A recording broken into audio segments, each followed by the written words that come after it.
اور زرمل کے پاس بھی بالکل وقت نہیں تھا کہ اس کے چپ کروائے یا کچھ پوچھے، کیونکہ اس وقت حالات بگڑتی نوعیت اس بات کی قطعی اجازت نہیں دے رہے تھے۔ نکلو جلدی یہاں سے۔ وہ تیزی سے اسے لیے دوسرے راستے سے باہر نکلا اور گاڑی میں اسے بٹھا کے ڈرائیونگ سیٹ سنبھالی۔ چند ہی منٹ میں وہ فل سپیڈ ڈرائیو کرتا ہوا اس ایریے سے باہر نکلا اور اسے اپنے ساتھ اس ہوٹل میں لے گیا جہاں وہ خود رہا تھا۔ اس دوران وہ مستقل رونے میں ہی مصروف تھی۔ وہ جانتا تھا وہ اس وقت ڈر اور خوف کے زیر اثر ہے۔ اسے بیڈ پر آرام سے بٹھا کر فریج سے اورنج جوس کا گلاس نکال کے اسے پلایا۔ آدھے گھنٹے میں وہ تھوڑا سیٹ ہو گئی تھی، مگر گرین کانچ میں ابھی بھی نمی زینت بنی ہوئی تھی۔ کیا کر رہی تھی تم وہاں اکیلی؟ وہ چیئر اس کے پاس لایا اور اس کے مقابل بیٹھ گیا۔ شاپنگ کرنے آئی تھی۔ یہ تو میں بھی جانتا ہوں کہ شاپنگ مال میں شاپنگ ہی کی جاتی ہے، مگر تم وہاں اکیلی تھی اور عارفین وغیرہ سب کہاں تھے؟ وہ سمرن ہیرا کے بارے میں پوچھ رہا تھا تو اس نے آرام سے ساری داستان اس کے گوش گزار کر دی۔ اف، تم تو ہو ہی بے وقوف، مگر عارفین اور سمرن سے مجھے اتنی بے وقوفی کی امید ہرگز نہیں تھی۔ اس کے لب و لہجے میں تھوڑی سی سختی در آئی تھی۔ بہت مشکل سے وہ اپنے بھڑکتے جاؤ جلال والے غصے کو کنٹرول میں کیے ہوئے تھا۔ مجھے وہاں چھوڑ دے، وہ لوگ پریشان ہو رہے ہوں گے۔ ظاہر سی بات ہے، تمہاری اس حد درجہ بے وقوفی پر پریشان ہی ہوں گے نہ کہ جشن منا رہے ہوں گے۔ تیز نظروں سے اس کا آنسو سے تر چہرہ دیکھتے ہوئے طنز کیا تھا۔ اگر کوئی اور وقت ہوتا تو وہ یقیناً اپنی اس توہین پر زرمل کو ٹھیک ٹھاک سناتی، مگر سب سے بڑھ کر وہ غلطی پر تھی اور اپنوں سے دور اس کمرے میں اس کے رحم و کرم پر تھی۔ وہ اگر غلطی پر بھی ہوتی تو بھی سنا دیتی، مگر اکیلی ہونے کی وجہ سے چپ کر گئی، اور پھر زرمل کے غیظ و غضب والے غصے سے بھی تو اچھی طرح واقف تھی، جو اس وقت اس کے چہرے پر تھا، جس کا اندازہ وہ اس کے دماغ کی تنی رگوں سے بخوبی لگا سکتی تھی۔ وہ سب لوگ گھر آ چکے تھے۔ ٹھیک اسی وقت عارفین کی گاڑی کے پیچھے ریحان شیخ کی گاڑی رکی تھی۔ عارفین نے پیچھے پلٹ کر دیکھا تو جیسے اس کے پیروں تلے سے زمین نکل گئی۔ وہ اکیلے تھے، زالے ان کے ساتھ نہیں تھی۔ وہ تیزی سے آگے بڑھا۔ ریحان انکل، زالے کہاں ہیں؟ زالے کو آپ کے ساتھ ہونا چاہیے تھا۔ نہ، میرے ساتھ تو نہیں ہے۔ ایک پل کو تو ان کا خود کا سر بھی چکرا کے رہ گیا تھا، جبکہ سمرن، اس کے تو جیسے ہوش و حواس ہی گم ہو گئے ہوں۔ آنکھوں کے آگے اندھیرا چھا گیا تھا۔ مقصوم بر وقت نہیں سنبھالتی تو وہ زمین بوس ہو جاتی۔ بابا، زالے آپ کے پاس ہی تو گئی تھی، شاپنگ مال میں نے خود دیکھا تھا۔ وانیہ کا دل بھی بیٹھا جا رہا تھا۔ نہیں وانی بیٹا، میں نے زالے کو نہیں دیکھا، اور پھر اچانک سے جو دھماکہ ہوا، شور شرابہ، بھاگ دوڑ میں تو فوراً سمجھ گیا کہ کہیں بم بلاسٹ ہوا ہے۔ میں فوراً وہاں سے نکلا تھا، بلکہ اس دوران میں مسلسل آپ سب کو باری باری کالز بھی کر رہا تھا، مگر نیٹ ورک ہی آف ہو گیا تھا۔ او مائی گاڈ، مجھے جانا پڑے گا۔ عارفین اندر سے بری طرح ڈر رہا تھا۔ وہ صحیح معنوں میں گھبرا گیا تھا۔ کئی وسوسے اس کے دل و دماغ میں کنڈلی مار رہے تھے۔ رکو بیٹا، میں بھی چلتا ہوں۔ زالے بیٹی ہماری مہمان، ہماری ذمہ داری ہے۔ نہیں ریحان انکل، آپ یہیں رکیں ان لوگوں کے پاس، میں جاتا ہوں زالے کو لانے۔ مقصوم، تم سمرن بھابھی کو لے کر اندر جاؤ، ان کا خیال رکھنا۔ ہیرا رضا کو سنبھالو، میں زالے کو لے کر آتا ہوں۔ پھر وہ بغیر کسی کی کچھ سنے گاڑی میں تیزی سے بیٹھا۔ گاڑی سٹارٹ ہی کی تھی کہ اس کا سیل فون بجنے لگا۔ اس نے موبائل دیکھا جہاں اسکرین پر زرمل کالنگ جگمگا رہا تھا۔ عارفین کے دل کو جیسے ایک سہارا ملا تھا۔ اس مشکل گھڑی میں اس نے جلدی سے فون ریسیو کیا اور کان سے لگایا۔ تھینکس زرمل، تم نے فون کر لیا۔ زالے میرے پاس ہے۔ واٹ، تمہارے پاس؟ مگر کیسے؟ اب یہ وقت بتانے کا نہیں ہے۔ یہ بتاؤ کہ کہاں رکے ہو؟ زالے بہت رو رہی ہے، وہاں آنا چاہتی ہے۔ شکر ہے خدا کا کہ زالے تمہارے پاس صحیح سلامت ہے۔ سمرن بھابھی کی طبیعت خراب ہو گئی ہے، میں پہلے انہیں بتاؤں۔ وہ سب تو ٹھیک ہے، مگر تم ہو کہاں؟ یار، حالات بہت خراب ہو گئے ہیں۔ زالے کو کہو کچھ دیر وہاں رکے، جیسے ہی حالات بہتر ہوتے ہیں میں خود اسے لینے آ جاؤں گا۔ اوکے، اور سب تو وہاں ٹھیک ہے نا؟ ہاں سب ٹھیک ہے، اوکے، اللہ حافظ۔ کیا ہوا، سب خیریت ہے نا؟ کس کا فون تھا؟ ریحان انکل وہیں کھڑے تھے۔ زرمل کا فون تھا، اتفاق سے وہ بھی وہیں اسی شاپنگ مال میں تھا، وہی زالے کو اپنے ساتھ ہوٹل لے گیا ہے۔ عارفین نے گاڑی بند کی اور اس میں سے اتر گیا۔ زالے تو ٹھیک ہے نا؟ لب و لہجے میں فکر مندی واضح تھی۔ جی وہ بالکل ٹھیک ہے، بس یہاں آنے کے لیے رو رہی ہے۔ میں ذرا سمرن بھابھی کو بات کروا دوں زالے سے، وہ بہت پریشان ہوگی۔ ہاں عارفین بیٹا، پہلا کام یہی ضروری ہے، پھر عارفین نے اسے کال کی۔ مجھے نہیں پتا، آپ مجھے لینے آئیں، وہ ضدی لہجے میں بولی تھی۔ ظالے گڑیا، ایک تو حالات بہت خراب ہو گئے ہیں، اوپر سے دیکھو ٹھنڈ کس قدر بڑھ گئی ہے، اور اس دھماکے کی وجہ سے سڑک پر برف کا بھاری تودہ گر گیا ہے۔ سارے راستے بلاک ہیں، ورنہ میں ضرور آ جاتا۔ عارفین مستقل اسے سمجھا رہا تھا، مگر اس کی ایک ہی رٹ تھی۔ اسے سمرن سے بھی کافی دیر ضد باندھی ہوئی تھی۔ بس سمرن بھابھی، میں کچھ نہیں جانتی، مجھے وہاں آنا ہے۔ یہ سب ٹی وی دیکھتا زرمل سن رہا تھا، وقتاً فوقتاً اس پر ایک نظر بھی ڈال دیتا۔ گھنی مونچھوں تلے عنابی گزار لبوں پر ہلکی سی دھیمی مسکراہٹ بھی آ جاتی۔ وہ جانتا تھا کہ اصل وجہ اس کی یہاں سے جانے کی وہ خود ہے۔ ایک ہی کمرے میں وہ دونوں اکیلے تھے اور وہ تنہائی سے بھاگ رہی تھی، اس سے بھاگ رہی تھی۔ ٹھیک ہے عارفین بھائی، آپ مجھے پیدل لینے آ جائیے۔ خدا کو مانو یار، کیوں اس ٹھنڈ میں میری کلفی جماؤ گی؟ اس کی چھوٹی سی عقل پر ماتم کرنے کو جی چاہا تھا، بلکہ وہ خود بھی اچھی طرح سمجھ گیا تھا کہ وہ یہاں آنے کی کیوں ضد کر رہی تھی۔ اگر مجھے یہاں کے راستے معلوم ہوتے نا، تو میں کبھی آپ سے اتنی منتیں نہیں کرتی۔ اچھا، تو بلیک میل کیا جا رہا ہے۔ اچھا خیر چھوڑو، یہ بتاؤ کھانا کھایا تم نے؟ نہیں، اور کھاؤں گی بھی نہیں۔ وہ تو زرمل تمہیں کھلا ہی دے گا، میں مطمئن ہوں۔ عارفین بھائی، میں آپ کا گلا دبا دوں گی، غصے سے چیخی تھی۔ شرم تو نہیں آ رہی؟ میں یہاں اپنا ہنی مون منانے آیا ہوں اور مجھے مارنے کی دھمکی دے رہی ہو؟ باہر میں گیا آپ کا ہنی مون۔ اس کے یوں تن کر کہنے پر عارفین کا بھرپور کہا کمرے میں گونجا۔ یار قسم سے، میں تو ابھی آ جاؤں تمہیں لینے، مگر یہ مقصوم اشاروں میں منع کر رہی ہے، بول رہی ہے میں اپنے اکلوتے شوہر کو اس ٹھنڈ میں باہر جانے نہیں دوں گی، اور اگر یقین نہ آئے تو میرے سامنے بیٹھی ہے، خود ہی پوچھ لو۔ مقصوم اپنی طرف رخ دیکھ کر بری طرح گڑبڑا کے رہ گئی۔ وہ جن دونوں کی باتوں سے محظوظ ہو رہی تھی، عارفین کے جھوٹ بولنے پر گھور کے دیکھنے لگی۔ فون کے لاؤڈ سپیکر آن ہونے کی وجہ سے سب ایک دوسرے کی گفتگو بآسانی سن رہے تھے۔ اگر میں مقصوم بھابھی کو نہیں جانتی تو یقیناً آپ کو جورو کا غلام کہتی، وہ دانت پیس کے بولی۔ لیکن میں زرمل کو ضرور بول سکتا ہوں۔ وہ چھیڑنے سے باز نہیں آیا۔ عارفین بھائی، لکھ کر رکھ لیں، آپ میرے ہاتھوں ہی قتل ہوں گے۔ کیا اول فول بول رہی ہو ظالے؟ بغیر سوچے سمجھے جو منہ میں آئے بول دیا۔ کہا نہ کہ حالات ٹھیک نہیں ہیں، ٹھنڈ کے علاوہ سارے راستے بلاک کر دیے گئے ہیں۔ تم زرمل کے ساتھ ہی ہونا، ہم کل صبح تمہیں لینے آ جائیں گے۔ اب چپ کر کے کھانا کھاؤ اور سو جاؤ، اور رضا کی بھی فکر بالکل مت کرو، وہ میرے پاس ہے، کھانا کھلا کے سلا دیا ہے میں نے اسے۔ سمرن نے اچھی خاصی ڈانٹ پلا دی۔ انہوں نے مقصوم کو بھی بغور دیکھا کہ کہیں سے ظالے کی بات ناگوار تو نہیں گزری تھی۔ آخرکار وہ مقصوم کا شوہر تھا۔ مگر سمرن بھابھی، وہ منمنا کے رہ گئی۔ کوئی اگر مگر نہیں، بہت اچھا ہوا تمہارے ساتھ۔ آج کے بعد تمہیں نصیحت ہو گئی ہوگی، شاپنگ کا شوق بھی ختم ہو گیا ہوگا آج کے ہولناک واقعے کے بعد۔ سمرن اس کے باقی الفاظ ہونٹوں کے اندر ہی دم توڑ گئے تھے، کیونکہ زرمل نے اسے سیل فون لے کر سب کو گڈ نائٹ کہہ کر فون آف کر دیا تھا۔ موبائل ٹیبل پر رکھ کے اس کی طرف مڑا تھا۔ سب سے بات ہو گئی؟ خوب تنگ کر لیا تم نے سب کو؟ اب ایسا ہے کہ کھانا ٹھنڈا ہو رہا ہے، آ کر کھا لو۔ نرمی سے بولتا ہوا پرشوق نظروں سے اس کی گرین کانچ میں جھانکنے لگا۔ مجھے بھوک نہیں لگ رہی ہے، نہیں کھانا کھانا مجھے۔ اس نے تنگ کر کہتے ہوئے نظروں کا زاویہ ہی بدل لیا۔ مگر سمرن کو تو بتا رہی کہ تم نے آج دوپہر کو بھی کچھ نہیں کھایا، اور جہاں تک میرے علم میں ہے تم بھوک کی بہت کچی ہو۔ پہلے کی ظالے اور آج کی ظالے میں زمین آسمان کا فرق آ گیا ہے۔ وہ اسے سیدھے منہ بات ہی نہیں کرنا چاہتی تھی۔ قسمت نے بھی کہاں لا کر کس کے رحم و کرم پر مارا تھا۔ مطلب پہلے تمہارے سر پر سینگ نہیں تھے، اب تمہارے سر پر سینگ نکل آئے ہیں، ہے نا؟ پرمزاح انداز میں بولتا ہوا اس کے برابر میں ہی بیٹھا تھا۔ وہ ایک جھٹکے سے اس کے پاس سے اٹھی تھی۔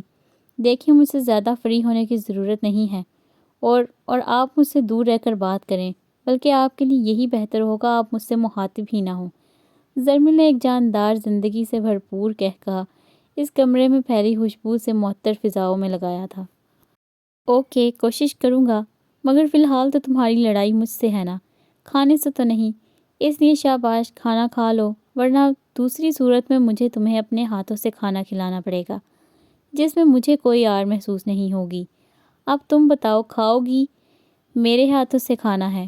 وہ بھی کھڑا ہوا اس کے مقابل آ ٹھہرا تھا۔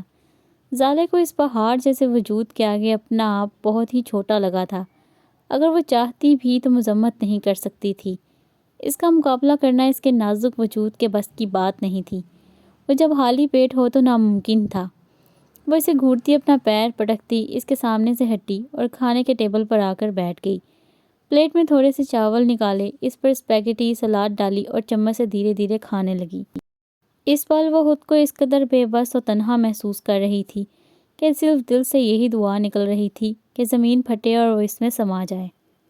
زرمل نے بغور اس کا سندر مکھڑا دیکھا تھا۔ اس کی گرین کانچ آنکھوں میں ایک سمندر ٹھاٹھے مار رہا تھا جس سے وہ باہر آنے کا راستہ نہیں دے رہی تھی۔ صاف لگ رہا تھا کہ وہ کھانا بھی زبردستی حلق سے نیچے اتار رہی ہے۔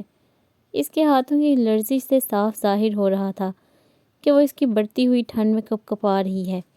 وہ یہ بھی اچھی طرح جانتا تھا کہ وہ اس کی موجودگی سے گھبرا رہی ہے۔ اپنے گھر اپنوں سے دور وہ یہاں خود کو بہت اکیلا محسوس کر رہی تھی۔ زرمل تھا تو اس کا شوہر، جس کا مقام ہر رشتے سے بڑھ کر تھا، مگر اس کے لیے وہ صرف نام کا شوہر تھا۔ بس اب مجھ سے اور نہیں کھایا جائے گا۔ اس نے 2-3 لقمے کے علاوہ بالکل نہیں کھایا تھا اور چمچ پلیٹ میں رکھے کمرے میں بنی گلاس بن کے آگے کھڑی ہو گئی۔ بس اب برداشت نہیں ہو رہا تھا۔ اس کا دل دکھنے لگا تھا۔ ایسا محسوس ہوا اب بند ٹوٹ ہی جائے گا۔ وہ رونا نہیں چاہتی تھی اور اس شخص کے سامنے تو بالکل بھی نہیں جو اس کی اس حالت کا ذمہ دار تھا، مگر کیا کرتی؟ اس کا حوصلہ پست پڑنے لگا تھا۔ تا دیر سمندر آنکھوں میں ٹھہر ہی نہیں سکا تھا۔ وہ اپنے بہنے کا راستہ نکلتا چلا گیا تھا۔ وہ کیوں رو رہی تھی؟ ان حالات پر، اپنی بے بسی پر، یا اس بند کمرے میں، اس تنہائی میں، زرمل کی موجودگی سے؟ زرمل جو بغور اس کی حرکات و سکنات پر نظر رکھے ہوئے تھا، آرام آرام سے چلتا ہوا بالکل اس کے پیچھے، اس کے بے حد قریب آ ٹھہرا تھا۔ اپنے دونوں آہنی مضبوط ہاتھ اس کے نازک شانے پر دھرے، اس کا روح اپنی سمت موڑا تھا۔ کیوں مجھے تکلیف دے رہی ہو؟ تمہیں بہت مزہ آتا ہے نا مجھے درد دے کر؟ خوشی ہوتی ہے تمہیں میری بے بسی پر؟ ایسی حالت پر تمہارے دل کو تسکین ملتی ہے کیونکہ تم جانتی ہو کہ میں تمہیں کس قدر چاہتا ہوں، مگر تم جان کر مجھ سے نگاہ چراتی ہو، مجھ سے کترا کر نکل جاتی ہو۔ زرمل نے اس کی ٹھوڑی پر اپنی انگشتِ شہادت رکھی اور اس کا بھیگا چہرہ اوپر اٹھایا۔ زالے نے بہت مشکل سے اپنی بھیگی گرین کانچ اوپر اٹھائے تھے۔ اور آپ کا اپنے بارے میں کیا خیال ہے؟ 2 سال سے جو میں پل پر مر رہی ہوں، جتنی اذیت میں نے سہی ہے اس کا کوئی حساب نہیں ہے۔ وہ بھی بھڑکی تھی۔ اس کے الزام پر اس کے دونوں ہاتھ اپنے شانوں سے ایک جھٹکے سے ہٹائے اور 2 قدم پیچھے ہٹی تھی۔ مگر میں ازالہ کرنے کو تیار ہوں۔ کوئی ازالہ نہیں ہے اس کا۔ اگر ہے تو صرف ہماری جدائی۔ آپ کو مجھے بھولنا پڑے گا کیونکہ میں آپ کو بھول چکی ہوں۔ زالے نے کہتے ہوئے اپنا رخ اس کی سمت پھیر لیا تھا۔ یہی بات میری آنکھوں میں آنکھیں ڈال کر کہو۔ زرمل نے ایک جھٹکے سے اس کا نازک بازو اپنی مضبوط ہتھیلی کی گرفت میں مقید کیا اور ایک جھٹکے سے اسے خود سے قریب تر کیا تھا۔ زالے اس افتاد کے لیے قطعی تیار نہیں تھی۔ توقع نہیں تھی کہ زرمل یہ حرکت کر جائے گا، مگر وہ بھول گئی تھی کہ زرمل سے اب ہر بے باکی کی توقع کی جا سکتی تھی۔ وہ اس کے چوڑے سینے سے لگی اپنی بے ترتیب سانسوں کو بحال کرنے کی کوشش کر رہی تھی جو اس کی گرم سانسوں سے الجھنے لگی تھی۔ اسی وقت باہر ایک زوردار دھماکے کی آواز گونجی۔ جانے کیا ہوا تھا، بجلی گری تھی، بادل گرجے سے دھماکہ ہوا تھا یا کہیں برف کا بھاری تودہ گرا تھا، جس کی وجہ سے نہ صرف بجلی معطل ہوئی بلکہ اس گہرے سناٹے میں دور کہیں سے کسی جانور کی عجیب گررانے کی آواز آ رہی تھی۔ پورا شہر اندھیرے میں ڈوب گیا تھا کہ ہاتھ کو ہاتھ سجھائی نہیں دے رہا تھا۔ زالے کا دل بری طرح دھڑکا۔ اس کا سانس اندر ہی اٹک گیا تھا۔ اپنے بالکل قریب زرمل کے سینے سے لپٹی، اس کی شرٹ کو دونوں ہاتھوں میں زور سے دبوچ لیا۔ یہ کیسی آواز ہے زرمل؟ مجھے بہت ڈر لگ رہا ہے۔ مجھے میری ماما کے پاس جانا ہے۔ وہ تو باقاعدہ رونے لگی تھی۔ وہ کسی معصوم بچے کی طرح اس سے لگی اس کے اندر پناہ ڈھونڈ رہی تھی، ہر ڈر سے چھپ جانا چاہتی تھی۔ زرمل نے بہت گہرائی سے اس کو محسوس کیا تھا۔ کس قدر پاگل ہوتی ہیں یہ صنف نازک بھی، جن سے زخم ملتا ہے مرہم بھی ان سے ہی لگوانا چاہتی ہیں۔ زرمل نے اس کے گرد اپنا مضبوط حصار کھینچ دیا تھا، اس کے ہچکیوں کے زد میں وجود کو خود میں چھپا لیا تھا، اس کی پیشانی پر اپنے لب رکھ دیے اور دونوں بازوؤں میں اس نازک پیکر کو بھرے وہ بستر تک لے آیا تھا۔ وہ بہت احتیاط سے بستر پر لٹا دیا تھا۔ بس کچھ نہیں ہوا، میں ہوں نا، ڈرو مت۔ آج میں تمہاری ساری ناراضگی خود میں سمو لوں گا، تمہارے ایک ایک دکھ کا، اذیت کا مداوع کروں گا، تمہارے سارے زخموں پر اپنے پیار کا مرہم رکھ دوں گا۔ میں تمہیں مزید بکھرنے نہیں دوں گا زالے۔ وہ اس کے ڈرے سہمے چہرے پر اپنی انگلیوں کے لمس پھیرنے لگا، اور جب تک زالے کو ادراک ہوا بہت دیر ہو چکی تھی۔ وہ پوری طرح زرمل کی مضبوط باہوں میں قید ہو چکی تھی۔ زرمل نے اس کے گرد اپنی گرفت کا دائرہ مزید تنگ سے تنگ کرنا شروع کر دیا تھا۔ نہ تو اسے غصہ کرنے کا موقع دیا تھا، نہ ہی کسی قسم کی مزاحمت یا احتجاج کا۔ وہ جتنا بکھرتی وہ مزید اسے سمیٹتا چلا جاتا تھا۔